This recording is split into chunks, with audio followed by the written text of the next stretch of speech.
Good morning friend. तो ये होती है हमारे ब्लॉग की सेकंड इनिंग की शुरुआत, जो कि सुबह सुबह का अल्मोड़ा का खूबसूरत नज़ारा लेके हम अपने रूम पे यहाँ पे रुके हुए थे। तो सुबह सुबह यहाँ उठ के हम होने लगे थे सबके सब रेडी, जो कि अभी हमारे कमरे से बंदे निकले नहीं थे। फिर हम हो गए थे यहाँ पे पूरा रेडी, क्योंकि मौसम हो रहा था बेहद खूबसूरत। हमें दर्शन भी करने थे जागेश्वर धाम महाराज के। तो यहाँ पे अपने गाड़ी में हमने रूम छोड़ के गाड़ी में बैठ गए थे आने के बाद। फिर उसके बाद में निकल गए थे अपने सफ़र के लिए। सफ़र में देखा तो अल्मोड़ा का बाहर निकल के ये खूबसूरत नज़ारा, तो यहाँ पे अपना फ़ोटो वोटो ले लगे थे, क्योंकि आपको पता ही है।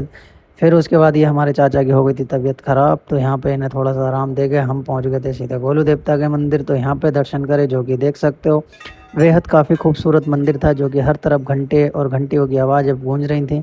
फिर यहाँ से दर्शन करने के बाद हम निकल गए थे सीधा अपने जागेश्वर धाम के लिए, जो कि मैं इस 6 महीने के अंदर लगभग 3 बार जागेश्वर धाम आ गया हूँ। पर इस बार हमें 2.5 किलोमीटर पैदल चलना पड़ेगा, क्योंकि पार्किंग इस टाइम भीड़ ज़्यादा थी। तो पार्किंग में गाड़ी लगा के पैदल आने के बाद आ गए थे मंदिर में। मंदिर में आने के बाद में कुछ मिलता है अलग ही सुकून, जो कि यहाँ पे जो रहता है मज़ा आता है मंदिर के दर्शन करने के, वो अलग ही एक फीलिंग देता है।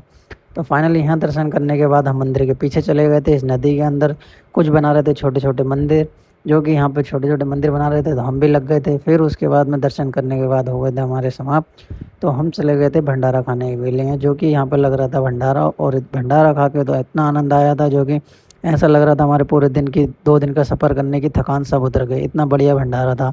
तो फिलहाल यहाँ से भंडारा करने के बाद में हम निकल गए थे अपनी गाड़ी में बैठ के आगे के लिए, जो कि घर निकल रहे थे आज। तो फिलहाल रास्ते में देखा था ये खूबसूरत नज़ारा। तो यहाँ पे सब बंदों ने किया हमने आराम, जो कि यहाँ पे मजाखोरी करते हुए आराम करके फ़ोटो वोटो खींचा, वीडियो वीडियो बनाया। फिर उसके बाद हम निकल गए थे अपने घर की तरफ।